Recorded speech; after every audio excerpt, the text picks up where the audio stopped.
আকৌ আহিল ইলেকশ্যন নেতাই ধৰে ভেকশ্যন নেতাই কথাৰ বাগৰ সলাই তাকে দেখি ৰাইজ পলাই সৰি ক্ষমা কৰে দিব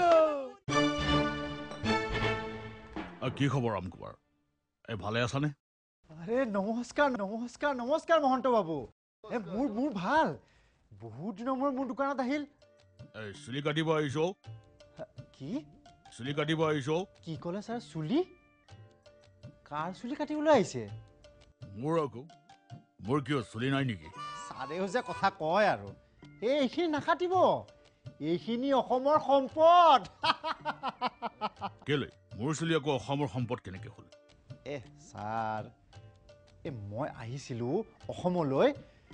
1979 চনত আৰু সেই তেতিয়াৰ পৰা এতিয়ালৈ ময়ে আপোনাৰ চুলি কাটি আহিছোঁ আৰু এই শইকীয়া ছাৰৰো মইহে কাটো আৰু গগৈ ছাৰৰো ময়ে কাটো ছাৰ চুলি সেয়ে মই হাজাৰবাৰ কম যে এই চুলিখিনি অসমৰ সম্পদ আৰু এই চুলিখিনি কাটি অসমৰ সম্পদ ধ্বংস নকৰিব ছাৰ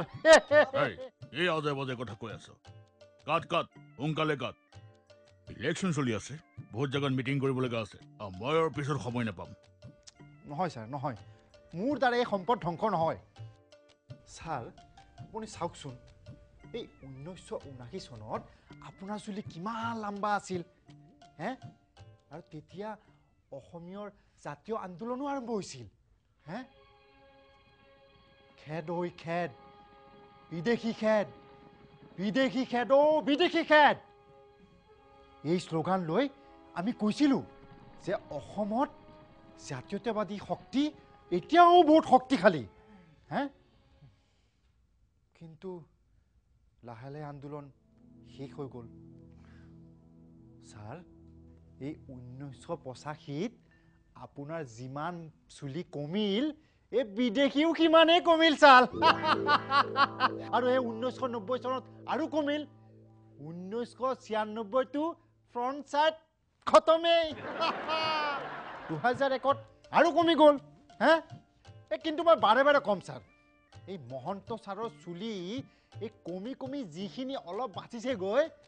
অসমীয়া জাতীয়তাবাদী শক্তিও সেই অকণমানেই বাচিছে গৈ ছাৰ ছাৰ এইখিনি সম্পদ ছাৰ এইখিনি অসমৰ সম্পদ সম্পদ এই আজে বাজে কথা নকবি সোনকালে চুলিখিনি কাটিবি ছাৰ আহক ছাৰ আহক বহক বহক মোৰনো কি মই কাটি দিম আহক আহক বহক বহক আহক ছাৰ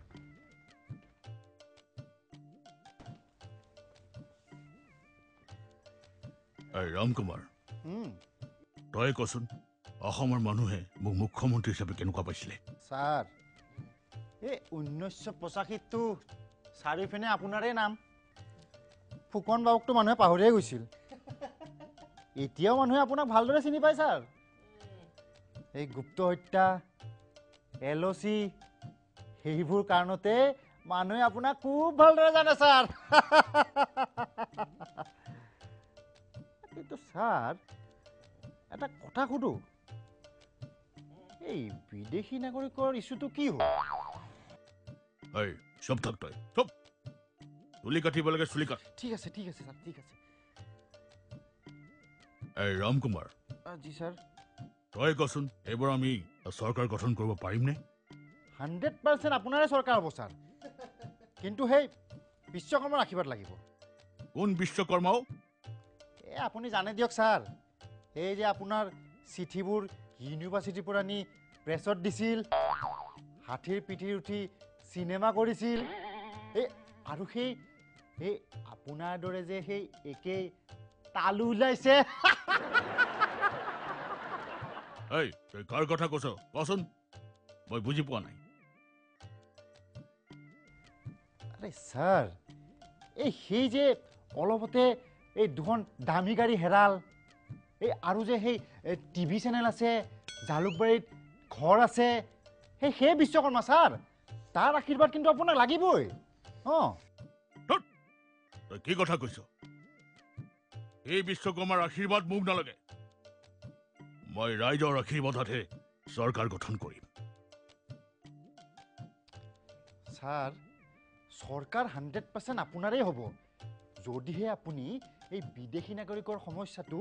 ৰাইজৰ আগত খুলিকে কয় উফ ৰূপ থাক তই বাৰে বাৰে বিদেশী নাগৰিক চুলি কাটিব লাগে তই চুলি কাটি থাক ঠিক আছে ছাৰ ঠিক আছে মোৰ কি আহে যায় মই কাটি দিম মোৰ কি আহে ঐ তোক মই এটা কথা সুধো তোৰ মনত আছে নে নাই মই নাজানো 1979 তই মোক সুধিছিলি যে বিদেশী বহিষ্কাৰ কেতিয়া হ'ব 1995 যেতিয়া মই দ্বিতীয়বাৰ CM হৈছিলোঁ তই মোক তেতিয়াও সুধিছিলি যে বিদেশী বহিষ্কাৰ কেতিয়া হ'ব আজিও তই চুলি কাটোতে তই বাৰে বাৰে এটাই প্ৰশ্ন কৰি আছ যে বিদেশী বহিষ্কাৰ কেতিয়া হ'ব তই কিয় এনেকে বাৰে বাৰে সুধি আছ ইছ ৰাম তই মোৰ মাথাটো একেবাৰে গৰম কৰি দিলি কিনো কম ছাৰ